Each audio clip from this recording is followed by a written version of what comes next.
Hello, I'm Nick Haynes. It is incredibly rare in television that we get to spend an entire year looking at one critical issue. Well, a decade ago, KCPT did just that when we tackled the expanding waistlines and the sedentary lifestyles of our kids. We called it Generation XL.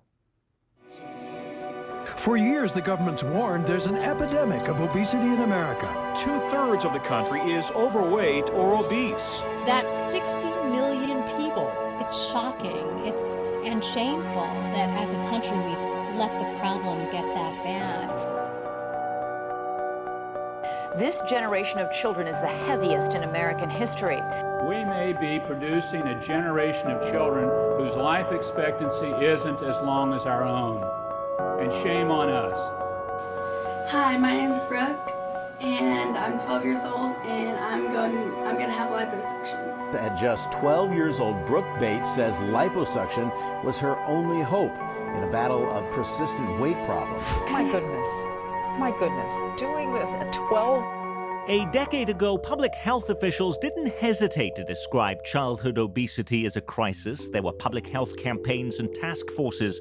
Locally, millions of dollars were spent on new programs designed to get Kansas Cityans logging more steps, planting more gardens, and ditching more pounds. Businesses and foundations stepped up with money for the cause. Our leaders promoted weight loss challenges. And I'm on the elevator, and this elderly gentleman gets on the elevator, and he kind of says, "Looks like being mayor's been pretty good for your waistline." It was against this backdrop that KCPT spent an entire year examining everything from what your kids were being served in the lunchroom. A corn dog by itself or pizza by itself, it's not the root of all evil. This is one of the most overfed but undernourished generations of children that we've ever had. We're competing against every fast food restaurant in the area. To the battle over school vending machines. Schools have gradually become the front lines in the battle against childhood obesity. Selling soda, candy, chips. To the rise and fall of PE in schools. A lot of schools have cut back on physical education. Where some states have mandated it, the resources aren't there for the teachers to actually provide it. If we're only providing physical education to elementary school age children 1 day a week or 2 days a week if they're lucky, the message that we're sending them is physical activity is not important. We have to stop looking at it and saying, my gosh, we have an obesity problem, please fix it, schools. Now, a decade later, we're checking back in with some of the local foot soldiers in this ongoing battle of the bulge, from educators to health experts to teens themselves. We take you back to the cafeteria, the school gym, and beyond to measure our progress. And stay with us as two of Kansas City's best-known chefs weigh in as we challenge them to make a school lunch that's healthy, cheap, and, let's face it, kids will eat. We're gonna make a chicken broccoli quesadilla pizza. I call it pizzadilla. I love when children eat mac and cheese. I've taken some ingredients out. I've taken the butter out. Really? I've taken the heavy cream out. Okay. I've taken all of that cheese out, reduced the cheese by about 70%. Okay. And I'm using a whole grain pasta that's high in fiber, no GMOs. Okay. And it tastes great. But are we slimming down or tipping the scales? Stay with us for Generation XL, a 10-year weigh-in. Generation XL, a 10-year weigh-in, is a project of Take Note, KCPT's ongoing education reporting series. Support comes from the Healthcare Foundation of Greater Kansas City. Proud to support coverage of healthy lifestyles for children on KCPT. Additional support comes from the Kauffman Foundation, fostering economic independence by advancing education and entrepreneurship, and by viewers like you. Thank you. 10 years ago, a national poll on children's health named obesity the #1 public health issue affecting our kids. Today, it doesn't make the top 10. That same poll ranks bullying and cyberbullying as the #1 concern, with drug abuse, suicide, and depression right up there as the most worrying issues for parents. What are we to make of all that? Do people no longer care about childhood obesity? Or is that we've finally beaten the problem? I think Dr. Davis. Yes, I think it's pretty clear that we have not beaten the problem. An article that just came out in the New England Journal of Medicine suggests that 60% of children today are going to be obese before they reach 35. 60%. So that we're definitely haven't figured out the answer to the problem. After all the money that we've spent on this and all of the, even the local foundations that were involved in this and all of the campaigns, Gretchen, we haven't made much inroads? No, I think we've made tremendous progress. But if we look at obesity, it's not a simple issue. It's something that has many confounding factors. But I think that the awareness that we've experienced, the immense goodwill, partnerships, efforts that have happened in Kansas City have made a big difference. Shelley. Yeah, I'd like to add that the Healthy Community Study that was recently published, I think just this past fall, maybe November, really indicates that longer exposure and higher intensity of community programs that target multiple behaviors implemented across multiple sectors is really required to reduce obesity. So while 10 years may seem like a long time, it may not.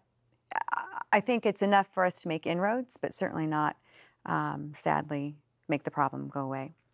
10 years ago, it was the #1 issue. When you look at today at the schools, to our teenagers on the panel, I mean, do they talk about healthy lifestyles, obesity? Is that an issue that comes up? Or is it really focused on the other issues we've talked about, like bullying and stress and depression, Veronica? It's more focused on bullying and stress and depression instead of obesity, because I don't think people like to make fun or turn to it. What about in the Shawnee Mission South High School? Well, you are required to take one health class, and in that health class, you learn about how to have a healthy diet, how to exercise right, but they are more focused on bullying and suicide, of course. How about out in the independent school district? Aubrey, you're there as a middle schooler. Well, in Independence, they do focus, they have the posters and stuff, but they have a lot of assemblies just about bullying, but they don't really talk about eating. They don't. Dr. Ann Davis over at the KU Health System, you say childhood obesity remains a subject that nobody likes to talk about. Are you kidding after all these years? I know, it's frustrating. In the beginning, I used to say that it's a term that people need to hear in a variety of settings. So from their school nurse, from their gym teacher, from their physician. And then at some point, they'll be willing to accept that information as parents and figure out how to help their children, because everyone wants their children to have a long and happy life. Our research has shown that certain populations prefer different terms, and that the term obesity actually turns people off. So, for example, our Hispanic populations that we've worked with prefer the term unhealthy weight. They think that's much more likely to cause them to take action than the term obesity. I didn't fail to notice that in his State of the State address just recently, Kansas Governor Sam Brownback pats himself on the back for one of his big accomplishments as governor, and that is actually reducing the obesity rate. In 2016, Kansas was the only state in the nation to reduce its rate of adult obesity. Now, the rate's still way too high, but the trend's moving in the right direction. So they are doing something right in the state of Kansas? I would challenge the governor to maybe look for trends over time. So that's a step in the right direction. I think Shelley was talking about how we've taken a step in the right direction, but let's see what the 5-year trend is. Okay, so you're not convinced at this point in time? I'm not convinced yet. All righty. When we produced our program, Generation XL, school lunches were considered a big part of the problem. Then the Obama administration got involved. Prompted by former First Lady Michelle Obama, the Department of Agriculture set strict new limits on the amounts of salt, of sugar and fat that could go into school meals. They said kids needed to be served more fruits and vegetables, and according to news reports at the time, more trash. The result of all that healthy food, say many parents and kids, is a dramatic increase in plate waste. Sometimes the food is just nasty. In fact, the only known study of food waste under the new guidelines contains a startling statistic. Kids are now throwing away twice as much food as last year. If you just plop the vegetables and plop the fruit there and don't do anything else, waste goes up. Waste goes up about 97%. Now, the Trump administration is rolling back those standards on salt and whole grains, and chocolate milk is returning to the lunchroom, as the new head of agriculture puts it, which oversees school meal programs. It doesn't do any good to serve nutritional meals if they wind up in the trash can. We all know that meals can't be nutritious if they aren't consumed, if they're put in the trash. And that's really, we've got to balance the nutritional aspect, the sodium content, the whole grain content with the palatability. And we know that kids are pretty pretty outspoken about what they want to eat and what they don't. I hope Mr. Sonny can make school lunches great again. David Smith over in Kansas City, Kansas School District. Does he have a point? He has a point, but I think there are a lot of things that we can do that can help kids to learn to like new foods. We do a lot of work to introduce our students to different foods. Just this week, we're giving them turnips. As it's a food that some cultures have tried a lot, others haven't. The more that we introduce children to different foods and help them to understand ways to use them, the more that they will tend to eat those foods. We've seen these new guidelines coming into place. Has anybody noticed any changes with those guidelines and what that means to schools? We actually added Dippin' Dots in our school, and we have Smoothie King now instead. When we did this program back in 2008, we had, I called school lunch offerings at that time carnival food. And we talked about waffle sticks and syrup, corn dogs and seasoned fries, cheeseburgers and tater tots, Snicker bars, Milky Ways, ice cream and malt cups. They were all on the menu in area school districts 10 years ago. So you're saying Dippin' Dots are on the menu right now at your school. What about at your school, Aubrey and Independence? They do have what you call carnival food. They have the waffles. Actually, today for lunch, they had waffles and chicken nuggets and together, and then they also had queso dip and tortilla chips, which, like you said, carnival food. And in vending machines at our school, they have Doritos and Pop-Tarts. How about over at Shawnee Mission South? Well, our food is, I see a lot of people eating pizza and hamburgers and cheeseburgers and all of those. Yeah. Well, don't you like that, though? I don't. It's not a good quality of that kind of food. It's still bad. It's bad for you, and it's not very good. David Smith. So we have the carnival food, as you describe it, but we also have on today's lunch menu chef salad, fruit salad, yogurt boat. We've got refried beans, a garden salad, cauliflower, orange wedges. So there's a variety, and the more that you put that out there, the more kids will try it. Well, we have those at our school too, but no one ever goes for them. Or we have a requirement that you have to have at least one vegetable for lunch, and kids will literally put a leaf of lettuce on their plate, and they consider that your one vegetable of the day, and they just throw it away anyway. So you're gaming the system then? Yeah, they are. Absolutely. Well, in fairness, schools have their work cut out for them. In making their meals, they have to satisfy a laundry list of government guidelines, and they have to do it all for very little money. Time you take out labor and administrative costs, it's about $1 a meal for the food. Is that why so many people complain school lunch tastes so icky? Well, could you make a tasty meal kids would love for $1 a plate? We challenged 2 local chefs to do just that. To explain the rules and to introduce our chefs, here's KCPT's Evany Bain. We are what we eat, and what we're consuming are large, unhealthy portions, causing us to be large, unhealthy people, especially our children.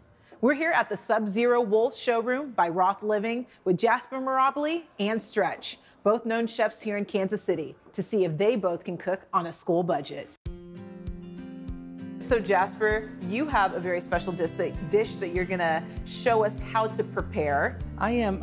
You know, I love when children eat mac and cheese. I love macaroni and cheese. Come on, we all grew up on it. Comfort food? Sure. So you think of the schoolroom, you think, you know, the lunchtime cafeteria, the lunch ladies. Yes. They're making mac and cheese. Yes. I've taken some ingredients out. I've taken the butter out. Really? I've taken the heavy cream out. Okay. I've taken all of that cheese out, reduced the cheese by about 70%. Okay. And I'm using a whole grain pasta that's high in fiber, no GMOs. Okay. And it tastes great. So there's gonna be a little bit of difference. You're gonna see. Instead of just your regular cheese, the cheddar cheese, or all the different cheeses, I'm using sweet potatoes. Wow, okay. And parsnips. Now, I've never seen that before. So is it gonna alter the flavor? Is it just I think it's gonna be a little bit sweeter. I just cleaned the sweet potatoes and the parsnips. Okay. And then I steamed them. Okay. Okay. Cut them up, and I pureed them. So I have my puree ready here already. We're gonna put the puree in here with the milk. So impressed at how thick this cheese. Look at this. Wow. I would have never thought. So we have a nice sauce. All I'm gonna do is season it no salt. Okay. Just a little bit of nutmeg. Nutmeg, okay. You gotta hide those spices and herbs sometimes from Yeah. the kids, okay? There we are. That's all we're gonna do. Now we're gonna get our pasta. Okay. We cook some of this whole grain pasta. Add this right to it. Oh, wow. Give this a nice stir. Coat this pasta. And now what we're gonna do, we're gonna put this in a baking dish. Okay. Put all that creamy sauce right on top. Okay, look at that. How's that? Now, we'll put, because we want this crunch again, we'll put some panko breadcrumbs right on top.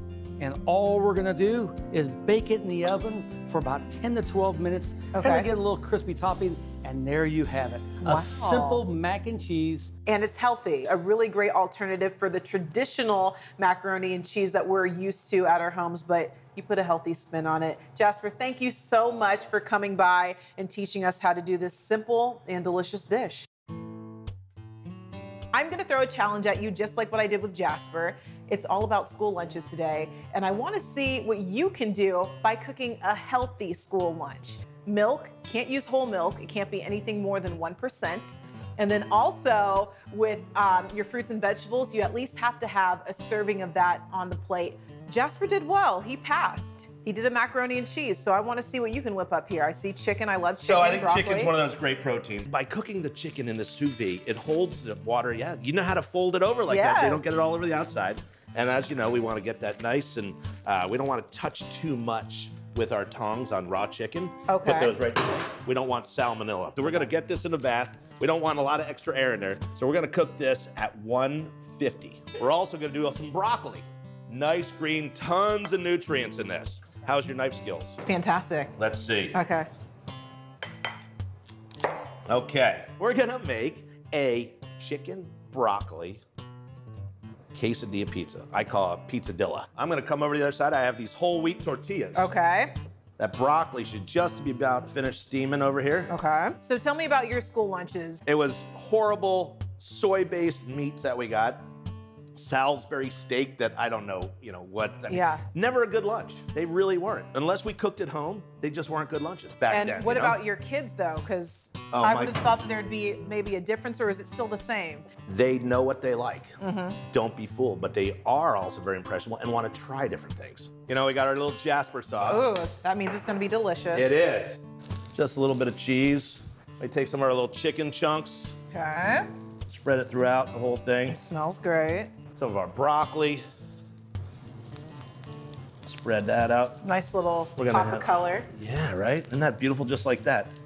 Are we gonna cover it with another? I think you put another tortilla right Okay. on that thing. We'll squish it down. Just move it around a little bit. We'll bring it over here. We'll cut that baby open. We have our smoothie.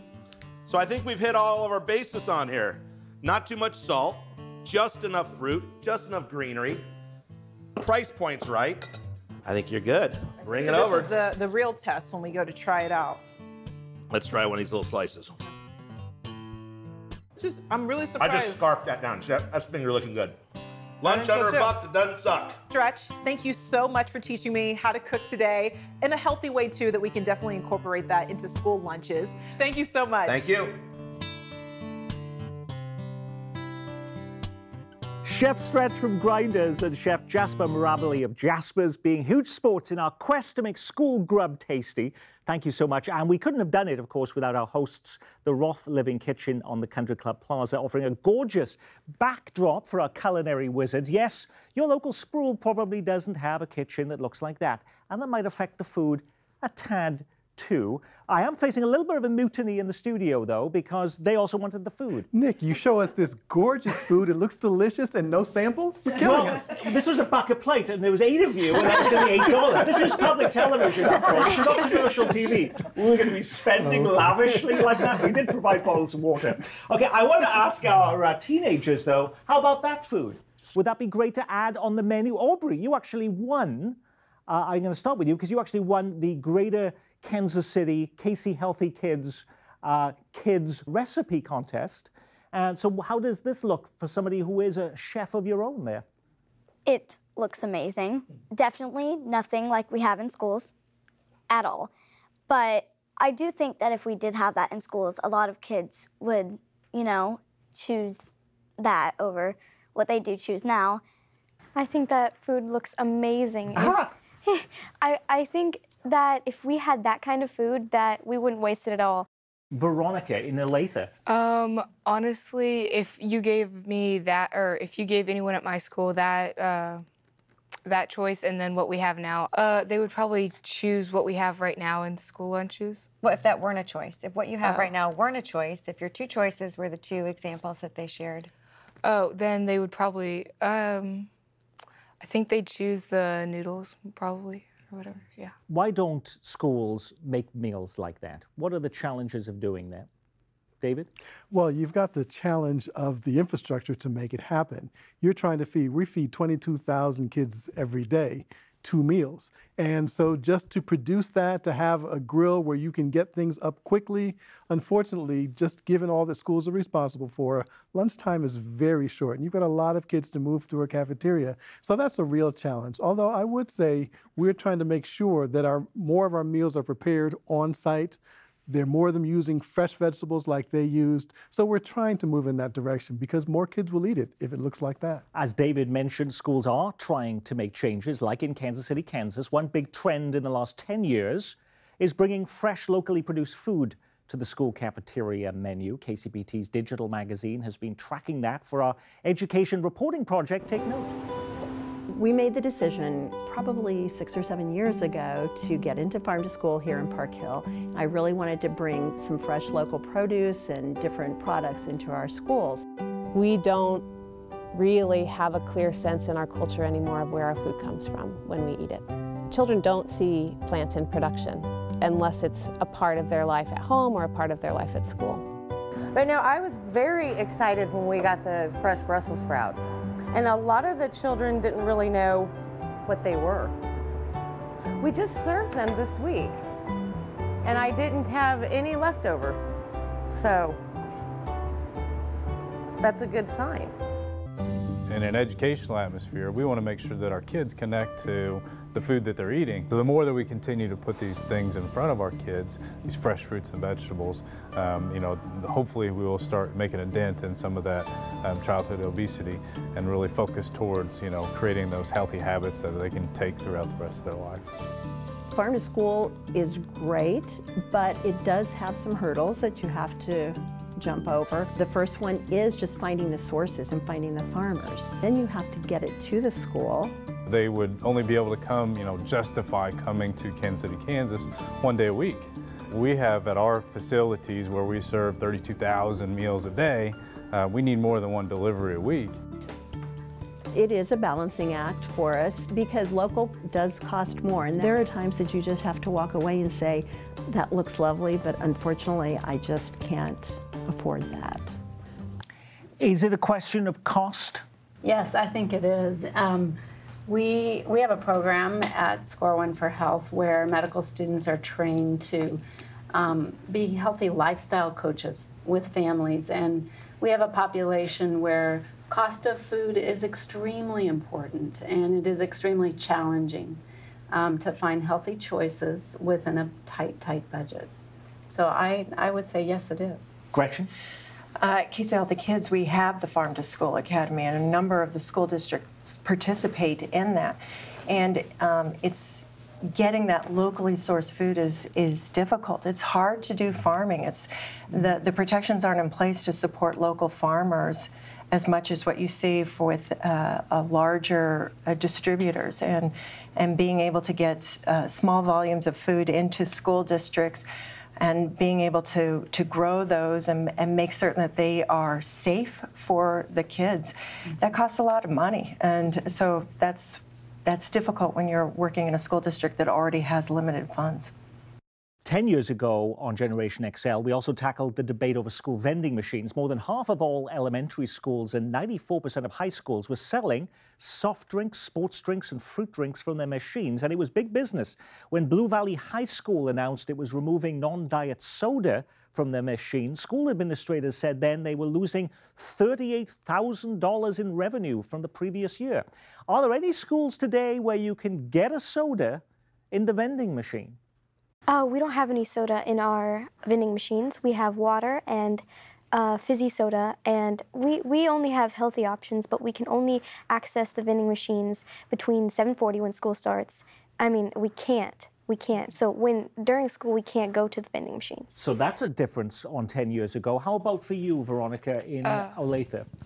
Same with the time where you can purchase items from the vending machine, but at all the other schools in our district, you can purchase sodas that aren't diet at the other middle schools. So you can get a Coca-Cola and a Pepsi? Yeah, that's exactly what they have in there. And for one of our largest school districts in KCK, are you still serving full sugar sodas right there in the KCK school district, David? No, we both restrict options and we restrict the time when they can access them. So we don't have soda, we have healthy drinks, and they can only access them during certain times. But there was huge contracts with these soda companies, so that must have had a financial dent on the district. Absolutely. There's definitely a cost to that. And a lot of times, the money from vending machines goes for things that really help kids, like athletics and other kinds of activities. So there's definitely a cost, and we have to find other ways to make up those resources. So that's a good change that we've seen in 10 years, that we've seen noticeable differences there. In fact, one change in 10 years ago also is that the big soda companies say they're worried about obesity too, and they're joining the battle against it. But first, a quick trip down memory lane. Well, that's enough for today. Now for a lively lift. Ice-cold Coca-Cola. There's no waistline worry with Coke, you know. Actually, this individual-sized bottle has no more calories than half a grapefruit. Another thing, the cold, crisp taste of Coke is so satisfying, it keeps me from eating something else that might really add those pounds. That was 1961. This is now. Have you seen the ads? Coca-Cola, a leader against obesity. They claim they're changing and are part of the solution. We've created smaller, portion-controlled sizes for our most popular drinks, and we'll have them in about 90% of the country by the end of this year. We've added the calorie content of all our beverages on the front to help make it even easier for people to make informed decisions.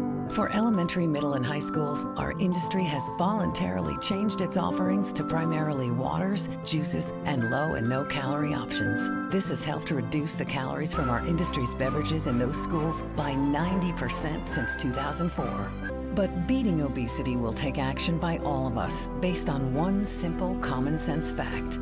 All calories count, no matter where they come from, including Coca-Cola and everything else with calories. And if you eat and drink more calories than you burn off, you'll gain weight. The well-being of our families and communities concerns everyone, and finding a solution will take continued effort from all of us. But at Coca-Cola, we know when people come together, we can make a real difference. To our health experts in the room, you must be pleased now that 10 years on, you actually have a major ally in your work. Well, we're chuckling. It's going to take all of us to make big changes, and it's nice that the soda companies are, decreasing the beverages, the sugar-sweetened beverages in schools. Research definitely shows that sugar-sweetened beverages are a major contributor to pediatric obesity. So anywhere we can decrease kids' access to that, it's going to be very helpful. Shelley. I agree, completely. And I do like the fact that they're saying it takes all of us. But I think there are far more, I think they can do better. What could they be doing differently? One of the things that I think is really important in this work is really changing environment. So our environment has to support the work that we're doing, meaning it has to be easy to make the healthy choice.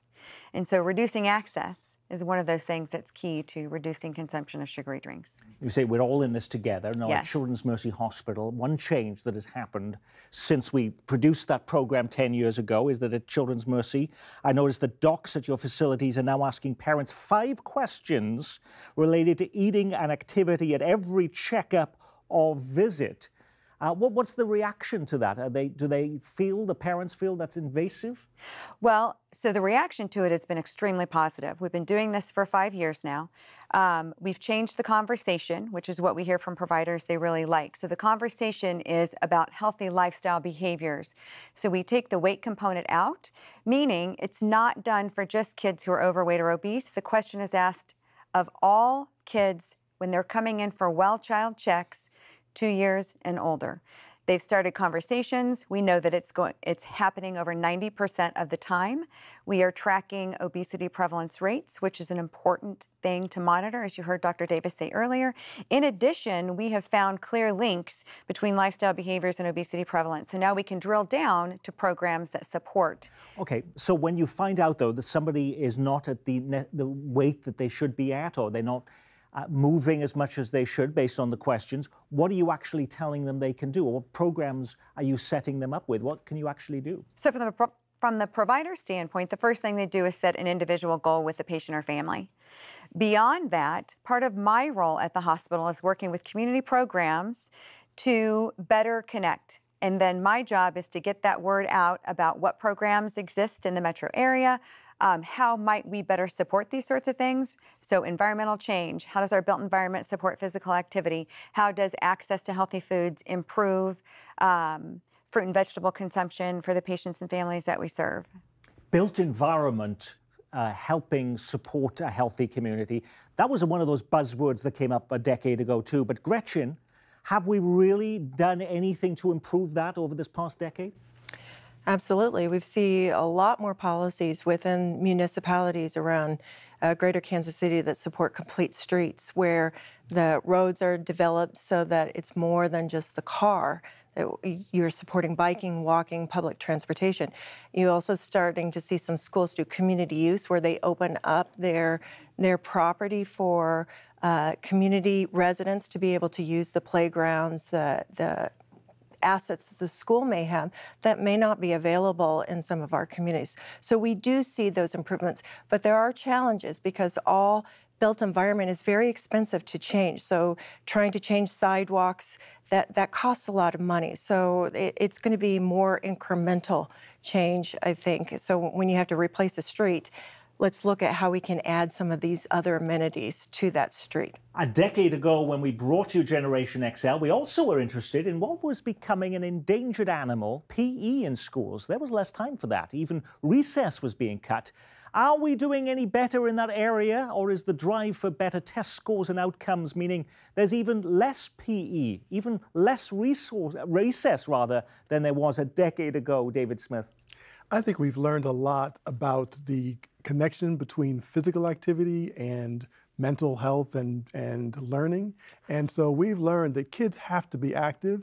We've got to make sure that we give them chances to exercise, to get a break, but also to get their body moving. So while it might be a short-term solution to think we'll cut PE to do more academics, in fact, that ends up hurting in the long run. So we're continuing to concentrate on it, as well as to try to do some things to get both adults in the building and kids more physically active, because we know it's cultural, and the more that we do it, the more change we'll see for everybody. Let's talk to our truth tellers, our teens. Landrea over at Shawnee Mission South. I mean, have you noticed any difference from the time you've been going to school in the amount of time you spend on physical education?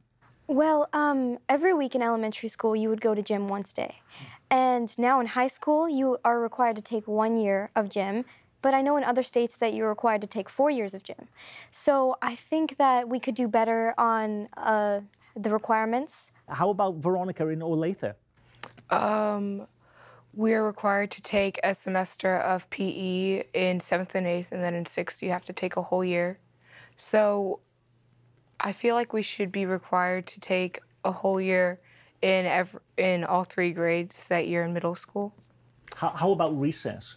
We don't have recess. Our recess is called lunch. Okay, you don't have any recess whatsoever? No. Landrea, how about in Shawnee Mission South? Do you have recess? No recess. Over in Independence, Aubrey Bass, what happens with physical education and with recess there?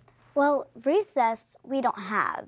For gym, sometimes it depends on if it's nice out. Sometimes they'll take you out, but that's a very slim chance that they will.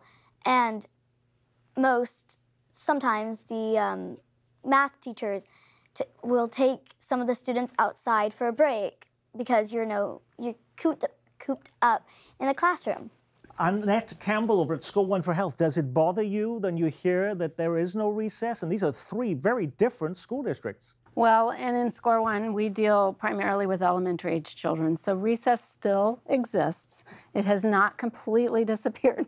But I think You know, our students are talking about what happens in middle and high school, and we certainly are aware that the pressures are there on school districts to replace some of those school hours with academic-focused programs. So it's a challenge. We hope that we are seeing wraparound activities before and after school that allow kids to have a more active lifestyle. And we know that it's also happening within class. So math, language arts, there should be more, and I think there is. I know KCK is doing this, KCMO is doing this as well, where more of the classroom teachers are incorporating physical learning. So that's a good move. In doing this program, we heard from many of our own viewers on Facebook. Alan in Blue Springs, has anyone noticed how dumb kids are these days? Why bother with PE and obesity when kids don't even know how many states there are, David? There are 50 states. We have recess in all of our elementary schools. We're also trying to do things with our kids to help them to be part of the solution. I think about Harmon High School, where the kids did a project where they raised money and convinced the Board of Education and the city to create a walking trail that the school uses, that the community uses right on their campus. So that both had an academic component because they had to figure things out to make it happen, and it had the physical component because now those kids use that. So if we engage our kids and bring them in as part of the solution, together, I think we can move forward. You know, 10 years ago on Generation XL, we showcased an organization in Kansas City making national news called PE for Life that was using video game technology to engage students. They were hooking up video games to treadmills, getting kids up and dancing using Dance Dance Revolution, and claiming positive results not just in shrinking waistlines, but lower discipline problems in schools. To the day the equipment is gone, many of the schools that were the showcases of their work are now shuttered, and the organization is now defunct. What happened? Gretchen Kunkel, Casey Healthy Kids, you were with us at the beginning. I think primarily what we're running into, again, is a financial issue, that PE for Life required a lot of equipment, and that is an expense. Again, another expense that schools have to pay for, and then they have to sustain. It's not just the purchase, it's the maintenance going forward. And then the training of the teachers that have to know how to utilize that equipment. So I think largely there are some expenditure problems. Annette Campbell. I don't think that you can look at PE for Life as a complete failure either, because a lot of what it did is it planted the seed and it started a movement within schools. What I see within schools is the generation after PE for Life of PE teachers, of school district administrators that are looking for creative ways to bring some of that programming that PE for Life introduced. So, you know, you have to try many things. This is a very wicked problem. It's a wicked problem, so what are area schools doing to try and fix it? Well, here's a look from KCPT's digital magazine Flatland that has been tracking that for our education reporting project. Take note. CDC wants kids to have 60 minutes of physical activity a day. We've become an inside society, so when kids get home from school, they're not necessarily going out and riding their bikes and running around the neighborhood. Your whole goal as a PE teacher is not only to create lifelong movers, but to keep those kids active through the entire class. We want to fight this obesity epidemic. We want these kids to be healthy, even if we only get them 50 minutes a week. Children of color, children living in poverty, they have the highest rates of obesity in the region. And so schools have to become that intervention for them because the school is at the center of that child's communities. In 1960, there were like over half of students walked to school, and now it's less than 15%. So our programs are trying to encourage kids to view walking and biking to school again as something that's safe and fun. And in that way, kids can get their daily physical activity, not necessarily in PE, but by walking to school or biking to school. The active transport to school, I think, is probably one of the trickier pieces for school administrators and parents to wrap their heads around, because there's so many factors that go into being able to walk to school. For inner ring suburbs, it's the lack of sidewalks that are in complete disrepair, sidewalks that are gaps that are missing, or places, entire neighborhoods that were built without sidewalks. There's over $1 billion of need in those categories. Especially in the urban core, kids are writing about how they're afraid of the abandoned houses, or they hear gunshots in the neighborhood, and they're afraid of getting kidnapped, or they know there's bad people in their neighborhood. And these are elementary and middle school kids, and I've heard that overwhelmingly from students, and it's a consistent theme. The best laid sidewalks may not be the whole picture. Then you have the infrastructure issues of the physical road and sidewalk space, and then you just have public will around it. So if the general consensus from parents and students is that it's unsafe, how do you build that public will for active transport to school?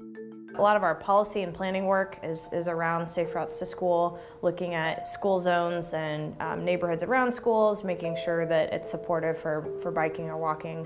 The school districts are actually prioritizing walkable neighborhoods as something that's important. Most of our students live less than a half a mile away, so it's a really equitable opportunity for them to walk. We have 2 crossing guards, and we have staff members that are in and out in the front of the building every day so that parents know that their children will be safe in their walk. That little bit of fitness with the 1 day a week of PE is huge. I think we're starting to see a little culture shift for the better in terms of biking, walking around schools and in school neighborhoods. And what's been amazing kind of watching East High School's Bike Club over the last couple of years is that it is starting to transform the culture at East. We're about ready to install a new bike rack outside. They're looking at building a mountain bike trail on their premises. When we started, we kind of expected there to be like maybe 5 or 10 kids that were interested in doing Bike Club. By the end of the 3rd day, we had over 60 kids who had applied to be in Bicycle Club. Before Bike Club, I never used signals, and I always had like near crashes with cars. I feel good, like I can ride better and not be scared. By the end, they have an appreciation for active transportation, and they're more engaged in their neighborhoods. You know, you have to have a multi-faceted approach in order to kind of make change, sustainable change in neighborhoods. But really it has to be kind of a general whole shift of mind with parents and kids and teachers that this is something really important and it has to be built in from a young age. All of our long-term research tells us students are better, they perform better academically when they are physically fit. And they get used to being outside, they get comfortable with outside, and then they'll spend more of their time outside doing play activities that most of us grew up doing. Students that are active throughout high school tend to be active throughout the rest of their lives. Any place we can additionally get them an opportunity for exercise is going to be a lifelong gain for them.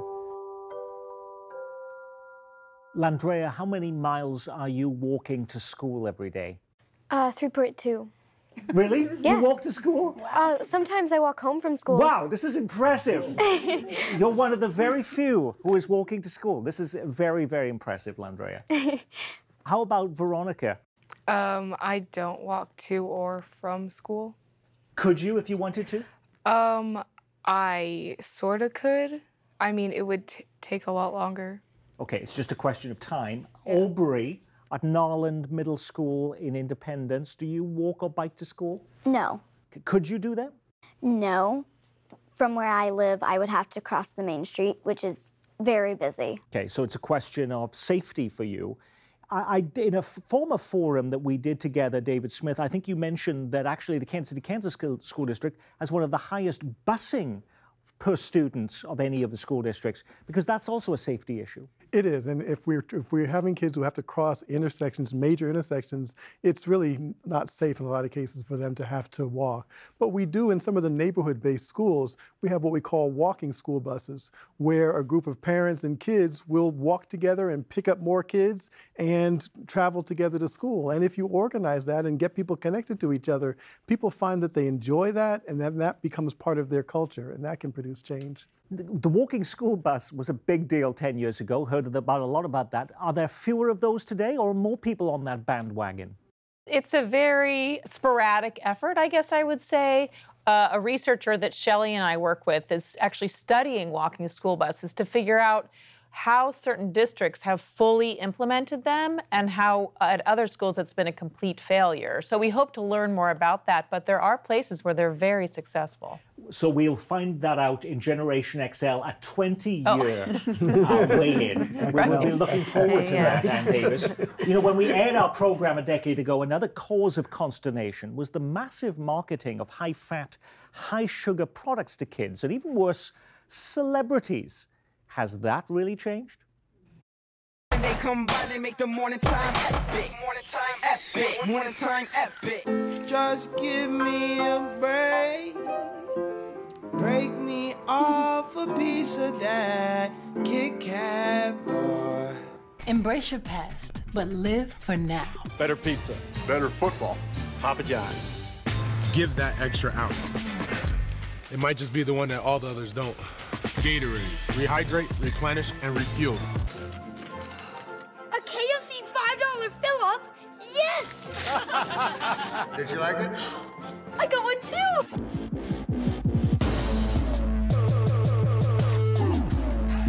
So we go to DQ for the honey barbecue glazed chicken strip basket. I like this dad thing. I like this Blizzard thing. Juicy, cheesy, iconic Big Mac. Now in 3 sizes, but only for a limited time. B-I-G-M-A-C, get it. Man, I'm loving it. Ba-da-ba-ba-ba. So what's gone so terribly wrong? Well, the nation's largest healthcare foundation has done one of America's most exhaustive surveys of how teenagers are viewing the obesity problem, and based on those views came up with the top 5 causes of childhood obesity as reported by teens themselves to researchers as the Robert Wood Johnson Foundation. Cause number 5, fast food is cheap and it just tastes so darn good. Cause number 4, bad role models. Adults in our lives don't eat healthy or exercise. Cause number 3, school cafeterias don't provide healthy food for students. Cause number 2, catchy advertisements and influential celebrities promote unhealthy foods. So it's the advertisers' fault, Veronica? Advertisers have a lot to do with it, probably, because when you look at some of those advertisements, you think, oh, Reese's Puffs will make me look cool, or I won't get fat if I eat that Big Mac because they're not fat. Absolutely. Beyonce is just as slim as can be. I'm going to be looking great if I'm drinking my full sugar Pepsi. Well, I think that it also has a lot to do with the parents to allow their children to buy that. If you have a strong role models, as you were talking about, that will teach you how to have a healthy lifestyle, then that's also a plus, you know, to teach you how to have a good diet. Aubrey. There were pretty much no overweight celebrities in that. So like she said, you're gonna think that once you eat it or you drink it, you're not gonna gain weight, which you will. But you mentioned the parental issue, which has got to be an issue for you at School One for Health. One thing that I think I have seen change in the last 10 years is that parents are more educated on the issue and very interested in making changes. How to make the changes, how to do it is the challenge, but we are not lacking in parents being interested in being healthier or healthier children too. So I think it's very interesting, for instance, that Coca-Cola is coming out with products that don't have calories, that are not promoting soda. And why is that? Because the market is demanding that. I still haven't got, by the way, to the #1 cause of childhood obesity, according to teens interviewed by researchers at the nation's largest healthcare foundation. Here it is. Busy lives don't allow time for exercise or preparation of healthy foods. I get it. Sending 325 text messages and Snapchats a day can be exhausting, Veronica, can't it? It really is.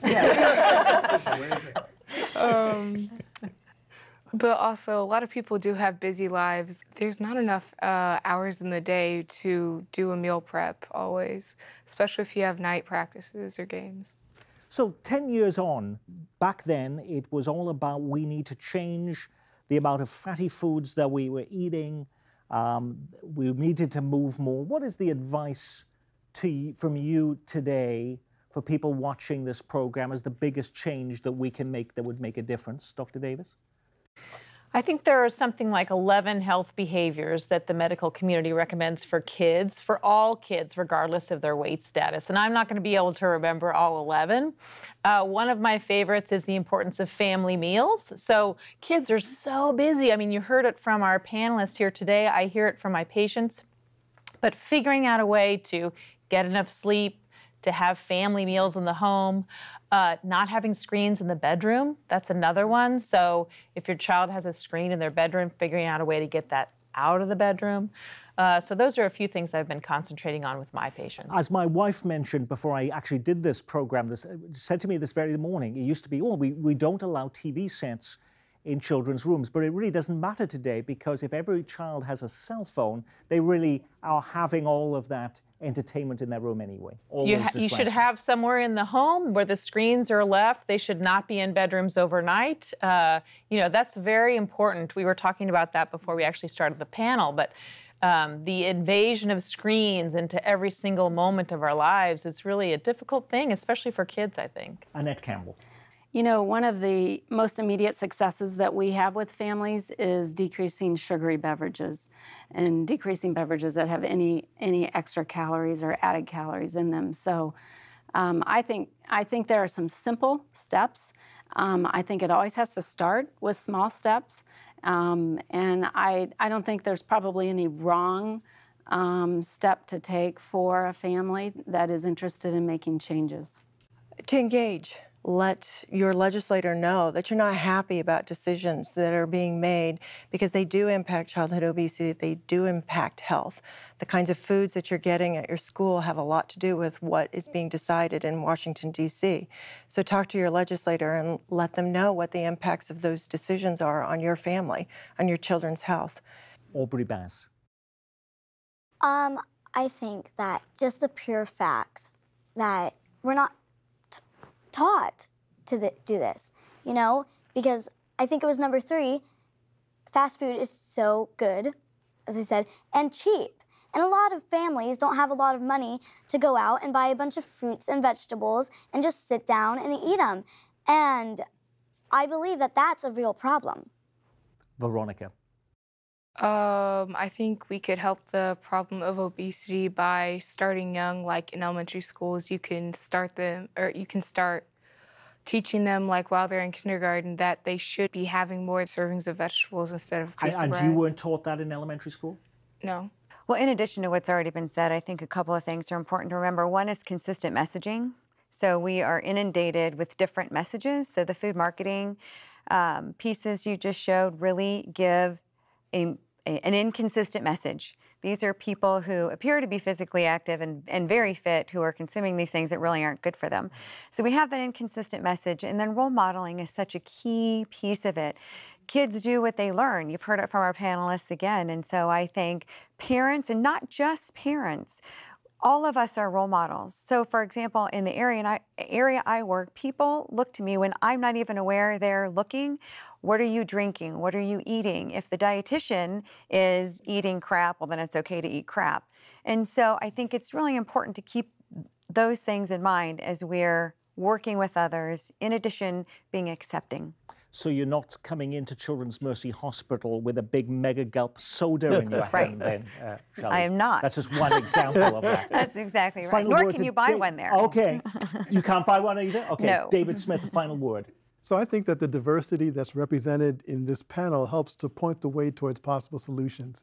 No one institution can do this by themselves, but if we work together, if we talk to each other, if we work all in the same direction, I think we can create positive change over time. And when we did the original program, we were very much focused on schools, but somebody said, it's far more than one institution. We can't put the finger of blame, Gretchen, on just schools. You cannot. This is a community issue. It's a neighborhood issue. Everybody has a role to play. It's about everybody getting engaged, finding what it means to them, and then communicating what they want to see change.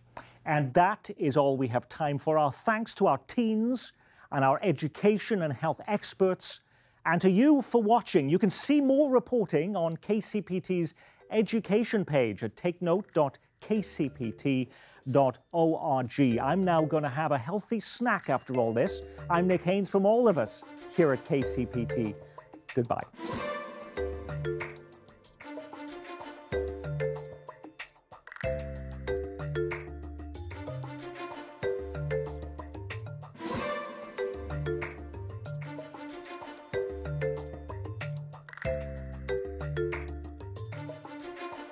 Generation XL, a 10-year weigh-in, is a project of Take Note, KCPT's ongoing education reporting series.